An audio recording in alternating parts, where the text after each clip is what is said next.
আজকে আমরা আমাদের পিছনে থাকা পাগারে মাছ মারবো। এই তো দেখেন, এই আমরা পাগার বলি, তো এটাতে বাহিরের মাছ থাকে। ওই যে দেখতে পাচ্ছেন হাঁসগুলো কত সুন্দর করে মাছ খাইতেছে, দেখতে পাচ্ছেন বন্ধুরা। তো এখন আমরা মাছ মেরে নিই, তারপরে আপনাদেরকে আমি দেখাবো। ওই যে আমাদের জাল দেখতে পাচ্ছেন, আর এখানে অনেকগুলো মানুষ আছে, ওই যে আড়ালে রয়েছে। তো আমরা মাছগুলো মেরে নিই, তারপরে আপনাদেরকে আমরা দেখাবো কি কি মাছ মারি। আর আমার সাথে থাকবেন আপনারা, মাছগুলো মারি নিই। এখন আমরা কত মাছ মারলাম, আমি অরণ হয়ে গেছি। এই যে দেখুন, টাকি মাছ, কই মাছ, ভাংরা মাছ, আরো দুইটা কুইসাও মারছি। এখন আমি গোসল করে নেই, তারপরে মাছগুলো কুটবো, তারপরে দেখাবো বন্ধুরা আপনাদেরকে। হ্যাঁ, আরে তো আমার ছেলে দেখতেছি, আর মিষ্টি ভাগ্নি। হ্যাঁ দেবো। মাছগুলো কাটা হয়েছে দেখুন বন্ধুরা, অনেকগুলো টাহি, তারপরে যে হচ্ছে কই, আর তো কাটছে একটু দিয়ে। তো দেখেন বন্ধুরা, আমরা মাছগুলো সুন্দর করে কুটে ধুয়ে আনছি।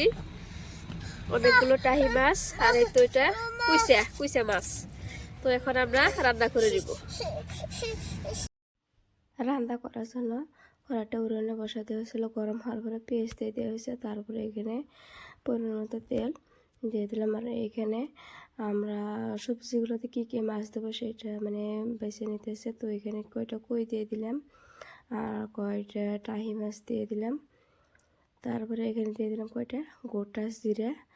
তো ভাবছি মাছগুলো আগে একটু হালকা করে ভেজে নিই, ভেজে নিয়ে রান্না করলে খুব ভালো লাগবে। তো সবগুলো মাছ দিয়ে দেওয়া হলো, তারপরে এখানে পরিমাণ মতো লবণ, মরিচের গুঁড়ো, হলুদ গুঁড়ো সবগুলো দেওয়া হবে। তো সবগুলো দিয়ে তারপরে আমি কেটে রাখা সবজিগুলো দিয়ে দিলাম, দিয়ে অল্প সময় চামচের নেড়ে চেড়ে কষানো হবে।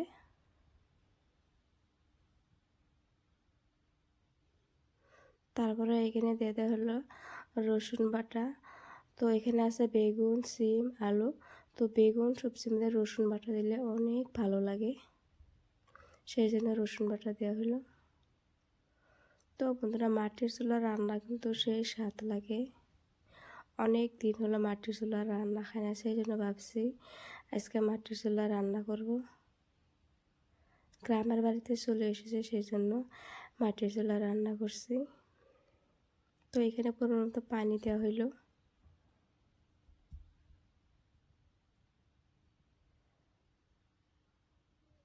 সবাই চুলার পাশে বসে আছে, শীত, সেই জন্য বসে বসে